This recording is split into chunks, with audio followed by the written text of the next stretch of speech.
Breaking travel news. Travel Talk with Phil Blizzard, talking to industry experts and decision makers.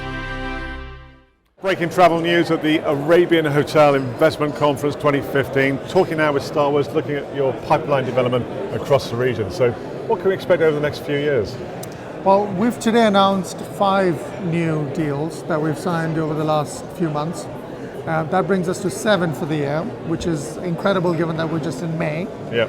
What's interesting about those 7 is that all 7 of them are in the mid-market space of the market. And for us, as a primarily luxury and upper upscale company, that's quite a shift. So which brands will those be incorporated into? So those comprise 2 brands, Aloft and Element. And what our mid-market pipeline is looking like is 50% of our pipeline over the next 3 years is mid-market. And our pipeline over the next 3 years is set to double our existing portfolio, which is 50 hotels. So that's quite a bit, and half of it is mid-market.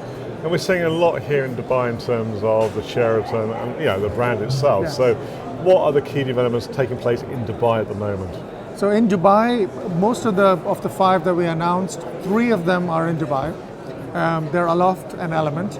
And this will be the introduction of Aloft to Dubai, which we are very excited about. Yeah. It'll be the first Aloft. It'll also be the first Element in Dubai. So for us who've been in Dubai for so many years, to bring new brands into Dubai is hugely exciting. So the Loft is very much a trendy, contemporary hotel. The one in Abu Dhabi is well established now. It's been there, 3-4 years, I suppose. That's right. And as you say, good to bring it into Dubai. Yes. What about Kingdom Saudi Arabia? I mean, everyone here at this event is talking about the possibilities, the potential in the kingdom. Yes. What are you doing there? Yes. Kingdom offers massive opportunity for us. We're present there today with 10 hotels. We have 8 more in the pipeline. We have 3 Alofts in the pipeline in the Kingdom, which is also great. Aloft is interesting because it is a brand that has been designed from the ground up for the new generation millennial traveler, which is the theme of our conference here. Sure. So it's fitting, really. So we're hugely excited about it. So as you say, the conference theme, hotel development for tomorrow's travelers, the millenniums, someone said the digital veterans or whatever. So what are you doing for this new generation of travelers? As a company, I think we've been on the forefront of designing product that is ready and exceeds the expectations of this generation. So Aloft, for instance, is a great example. But even before Aloft, the W brand was originally created with this generation in mind, who had a different view of what constituted luxury. And it wasn't the traditional gilded, white glove service, formal view of luxury, but it was a more contemporary, relaxed, informal, energetic view of luxury. And so that's where W came from. And Aloft is another iteration, but in the mid-scale segment of the market that has been designed right from the start with this generation in mind.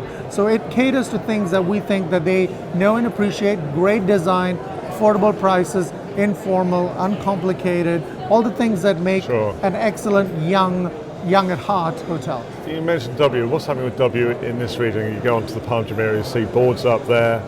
The site for a W hotel indeed. resort. So what's happening? And if you go on that site now, you'll see hundreds of people working day and night. So that project is well underway. Okay. So we have 2 Ws in Dubai that are coming up. One on the Palm, on the Crescent, and the other on Sheikh Zayed Road as part of the 3 hotel complex together with the St. Regis and the 1,000-room Westin.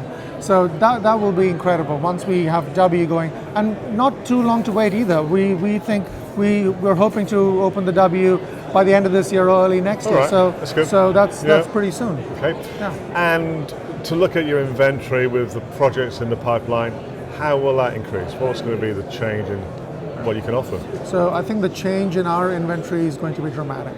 Today in the Middle East, we have 50 hotels. We think that's going to go to 100 hotels just in the next 3 years. And that's massive. It is substantial. Huge. In Dubai today, we have 15 hotels. We have 10 more in the pipeline and more to come. So the growth is tremendous. It's been consistent. What we are seeing though now is a shift in where it previously was upper upscale and luxury growth. Now it is mid-market growth because that's what the market needs and that's what we're ready for. And I suppose in some ways Dubai, for example, is saturated with the upper level hotels, and travellers of tomorrow and beyond are looking for that middle level. It's about options. Yeah, sure. And being able to offer as a city options for every kind of traveller and make sure they're catered for. Well, thanks very much for joining us on Breaking Travel News Pleasure, here Phil. at AHIC. Thank you. Thank you. Thanks. Thank you.